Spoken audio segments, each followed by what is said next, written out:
নমস্কার বন্ধুরা, আজ চলে এসেছি আরও একটি নতুন ভিডিও নিয়ে। সামনেই আসতে চলেছে রাখি পূর্ণিমা। জানেন যেখানে সেখানে রাখি রাখতে নেই। জানুন রাখি বন্ধনের পর কী নিয়ম পালন করতে হয়। আসুন বন্ধুরা জেনে নেওয়া যাক রাখি রাখার সঠিক জায়গা এবং কী কী নিয়ম মেনে চলতে হয়। তার আগে বলি বন্ধুরা, আপনাদের কাছে একটাই অনুরোধ, আপনারা পুরো ভিডিওটা দেখুন একদম স্কিপ না করে। আর হ্যাঁ বন্ধুরা, আপনারা যারা আমার চ্যানেলে নতুন অবশ্যই করে চ্যানেলটিকে সাবস্ক্রাইব করে পাশে থাকবেন। বন্ধুরা, রাখি বাঁধার পরও কিছু নিয়ম পালন করা হয়। কি কি তা জেনে নিন। এখানে বলা হয়েছে আগামী 19শে আগস্ট পালিত হবে রাখি বন্ধন উৎসব। এই তিথিতে বোনের ভাইয়ের দীর্ঘায়ু কামনা করে তাদের হাতে রাখি বাঁধেন।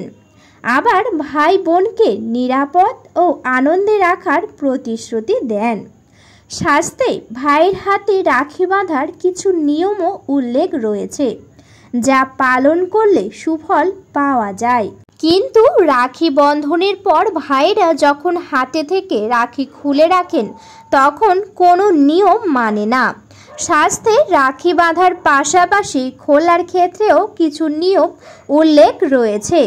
রাখি খোলার সময় কোন ভুল করবেন না তা এখানে বিস্তারিত আপনারা জেনে নিন। প্রথমেই বলি, শাস্ত্রমতে রাখি উৎসব শেষ হওয়ার পর সঙ্গে সঙ্গে রাখি খুলে রাখতে নেই। আবার রাখি খোলার পর তা যেখানে সেখানে রেখে দেবেন না। কোনো পবিত্র স্থানে যত্ন সহকারে রাখিটি রেখে দিন। দ্বিতীয়, একটি লাল কাপড়ে রাখি বেঁধে নিন। তারপর যেখানে দামি জিনিস রাখেন সেইখানে এই রাখিটি রেখে দিতে পারেন। হতে পারে আপনার আলমারির লকারেও এই রাখিটি আপনারা একটি লাল কাপড়ে বেঁধে ভালো করে রেখে দিতে পারেন। এছাড়াও বন্ধুরা 3 নম্বর, রাখির পর 1 বছর সেটি যত্নে রেখে দেবেন। পরের বছর ভাইকে নতুন রাখি বাঁধার পর তা পবিত্র নদীতে প্রবাহিত করে দিন। এর ফলে ভাইয়ের ও বোনের সম্পর্ক মজবুত হবে এবং ভালোবাসা অনেকটাই বাড়বে। ভাইয়ের জীবন থেকে সমস্ত বাধা বিপত্তি একেবারের মতো দূরও হয়ে যাবে। সেই জন্যে এই রাখিটি যত্ন সহকারে একটি ভালো জায়গায় রেখে দেবেন ঠিক 1 বছর। যদি একান্তই 1 বছর না রাখতে পারেন সেক্ষেত্রে অবশ্যই করে 3 দিন রাখার পর আপনারা সেই রাখিটি নিয়ে একটি লাল কাপড়ে বেঁধে আপনাদের বাড়ির আশেপাশে কোথাও যদি নদী থাকে সেই নদীতে আপনারা সেই রাখিটি ফেলে দেবেন বা ভাসিয়ে দেবেন। যদি পুকুরও থাকে সেখানেও দিতে পারেন, যদি গঙ্গা থাকে সেখানেও অবশ্যই করে আপনারা এই রাখিটি রেখে দিতে পারেন বা ভাসিয়ে দিতে পারেন। এতে কিন্তু ভাই আর বোনের সম্পর্ক অনেকটাই মজবুত হবে। ভাইয়ের জীবন থেকে যদি কোনো অশুভ প্রভাব পড়ে থাকে তাও একেবারের মতো দূর হয়ে যাবে।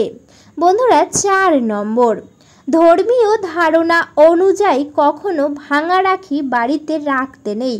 হতে পারে আপনারা কোনোভাবে রাখি বেঁধেছেন, কিছুক্ষণ পর বা 1 দিন পর দেখতে পাচ্ছেন রাখিটি ভেঙে গেছে। এই ধরনের রাখি গাছের তলায় রেখে দিন অথবা কয়েনের সঙ্গে নদীতে প্রবাহিত করে দিতে পারেন। এক্ষেত্রে 1 টাকার কয়েন ব্যবহার করা অত্যন্ত শুভ। সেই রাখি ভুল করেও বাড়িতে রাখবেন না বা আলমারিতেও রাখবেন না। যত তাড়াতাড়ি পারবেন কোনো গাছের নিচে সেটি পুঁতে দিতে পারেন বা গাছের তলায় রেখে দিতে পারেন। এছাড়াও 1 টাকার কয়েনের সাথে সেই রাখিটি নিয়ে কোনো জলে ভালো করে আপনারা প্রবাহিত করে দিতে পারেন। উল্লেখ্য রয়েছে রাখি পূর্ণিমার দিনে রাখি বাঁধার সময় কিছু নিয়ম পালনের কথা বলে শাস্ত্রমতে। এক্ষেত্রে একটি মন্ত্র জপ করা উচিত যখন আপনারা রাখি বাঁধবেন। শাস্ত্রমতে এই মন্ত্র জপ করে রাখি বাঁধলে ব্যক্তির জীবনে বা ভাইয়ের জীবন থেকে উন্নতি হয় ও সাফল্য লাভ করা যায়। শুধু তাই নয়, এই মন্ত্র জপ করলে রাখি বাঁধলে ভাই বোনের সম্পর্ক আরও মজবুত হয় এবং ভাইয়ের দীর্ঘায়ু অনেক লাভ করে। এই দিব্য মন্ত্র প্রসঙ্গে জেনে নেওয়া যাক। মন্ত্রটি হলো, যেন বদ্ধ রাজা মানবেন্দ্র মহাবল, তেন তাম প্রতিবদ্ধ নামি রক্ষে মাচল মাচল। এই কথাটি অর্থাৎ এই মন্ত্রটি অবশ্যই করে বলে আপনারা আপনাদের ভাইদের হাতে রাখি বাঁধবেন। রাখি বাঁধবেন ঠিক আপনার ভাইয়ের হাতের কবজির দিকে। ভুল করেও কবজির উপরে একেবারেই বাঁধবেন না, তা কিন্তু অশুভ মনে করা হয়। সেই জন্যে ঠিক কবজির দিকে আপনারা এই রাখিটি বাঁধবেন। বন্ধুরা, রাখিটি বাঁধার সময় মন্ত্রটি কিন্তু অবশ্যই করে বলার চেষ্টা করবেন। এই মন্ত্রটির মানে হচ্ছে, যে রক্ষা সুতো দিয়ে পরম কৃপালু রাজা বলিকে বাঁধা হয়েছিল, সেই পবিত্র সুতো তোমার কবজিতে বাঁধছি, যা তোমার সর্বদা বিপত্তির হাত থেকে রক্ষা করবে। ভাইয়ের হাতে রাখি বাঁধা হয়ে গেলে ভাইকে সংকল্প করতে হয়। এর মাধ্যমে তারা বনের সুরক্ষা ও নিরাপত্তার দায়িত্ব নিজের কাঁধে তুলে নেয়। বন্ধুরা, যখনই আপনারা রাখি বাঁধবেন তখন আপনার ভাইদের মুখ যেন পূর্ব দিক বা উত্তর দিকে হয়ে থাকে। কোনোভাবেই অন্যদিকে ভাবে আপনারা রাখি বাঁধবেন না। এছাড়াও বন্ধুরা, আপনারা কিন্তু অবশ্যই করে রাখি বাঁধার জন্য একটি ভালো পুজোর থালা তৈরি করবেন। থালার মধ্যে জ্বলন্ত প্রদীপ এবং কুমকুম এবং চন্দন অবশ্যই করে রাখার চেষ্টাও করবেন। সব কিছু একত্রে নিয়ে আপনারা ঠাকুরের কাছে প্রথমেই ভালো করে সেই রাখিটি পূজা করিয়ে নেবেন।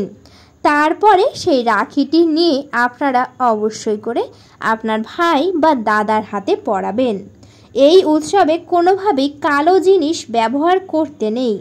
কালো সর্বদাই অশুভ বলে মনে করা হয়। সেই জন্যে আপনারা ভুল করেও কোনো কালো রঙের মিষ্টিও নিয়ে যাবেন না। এছাড়া কোনো কালো রঙের পোশাক পরবেন না বা কালো রঙের রাখিও একেবারেই পরাবেন না। সর্বদাই লাল রঙের পোশাক পরার চেষ্টা করবেন বা লাল রঙের রাখি বাঁধার চেষ্টা করবেন। এতে কিন্তু অনেক ভালো হয়। এছাড়াও বন্ধুরা, এই রাখি পূর্ণিমার দিন ভাইদেরকে কোনোভাবেই নোনতা খাবার একেবারেই খাওয়াবেন না। নোনতা খাবার এই দিন খাওয়া অশুভ। এর ফলে ভাইয়ের জীবনে বাধা সৃষ্টি হতে পারে। সেই জন্যে আপনারা যতটা সম্ভব পারবেন মিষ্টি খাবার দেওয়ার চেষ্টা করবেন। এতে কিন্তু ভাইদের অনেক ভালো হয়। এছাড়াও বন্ধুরা, এই রাখি পূর্ণিমার দিন অবশ্যই করে বাড়িতে নিরামিষ খাবার গ্রহণ করার চেষ্টা করবেন। বলা হয়েছে, এই রাখি পূর্ণিমার দিন প্রত্যেক বাড়িতেই মা লক্ষ্মীকে ভালো করে পূজা করা হয়। সেই জন্যে বাড়িতে ভুল করেও আমিষ জাতীয় খাবার একেবারেই খাবেন না। আমিষ জাতীয় খাবার খেলে কিন্তু আপনাদের বাড়িতে কোনো উন্নতি হবে না। আর্থিক উন্নতি অনেকটাই কমে যাবে। ভাইয়ের জীবনে নানান সমস্যাও দেখা দিতে পারে। সেই জন্যে বাড়িতে নিরামিষ খাবার অবশ্যই করে খাবেন। আপনারা হয়তো ভাবছেন যে শুধু আমরা খাবো, বাকি সবাইকে আমিষ জাতীয় খাবার খাবো, কিন্তু না বন্ধুরা, অবশ্যই করে সবাই একত্রে মিলে আপনারা নিরামিষ খাবার গ্রহণ করবেন। এই রাখি পূর্ণিমার দিন কোনোভাবেই মদ্য জাতীয় অর্থাৎ নেশা জাতীয় কোনো খাবার ভুল করেও গ্রহণ করবেন না। এই সব জিনিস থেকে আপনারা অবশ্যই এড়িয়ে চলবেন। এছাড়াও বন্ধুরা, আপনারা যখনই বাজার থেকে রাখি কিনে নিয়ে আসবেন, এখানে সেখানে সেই রাখিটি রাখবেন না। অবশ্যই করে আপনার বাড়ির ঠাকুর ঘরে, যেখানে ঠাকুর ঘর আছে সেই স্থানে গিয়ে ভালো করে আপনারা রাখিটি যত্ন সহকারে রেখে দেবেন। ঠিক পরের দিন আপনারা পূজা করে নিয়েই তারপরে কিন্তু সেই রাখিটি আপনার ভাই বা দাদার হাতে বাঁধবেন। এতে দাদার জীবনে হবে অনেক উন্নতি। দাদার জীবন থেকে অশুভ প্রভাব চিরতরে একেবারেই দূর হয়ে যাবে। তার সাথে সাথে ভগবান বিষ্ণু এবং মা লক্ষ্মীর আশীর্বাদও পাবেন। বন্ধুরা, সেই জন্যে অবশ্যই করে ইষ্ট দেবতার চরণে রাখিটি ছোঁয়াবেন। ঠিক তার পরের দিন ভাই বা দাদার হাতে রাখিটি বাঁধবেন। বন্ধুরা, ভিডিওটা এই পর্যন্ত। ভিডিওটি যদি ভালো লেগে থাকে অবশ্যই করে ভিডিওতে একটি লাইক করবেন, শেয়ার করবেন এবং সাবস্ক্রাইব করে পাশে থাকবেন। আজকের মতো আমি বিদায় নিলাম। সবাই ভালো থাকবেন, সুস্থ থাকবেন। সকলকে জানাই ধন্যবাদ।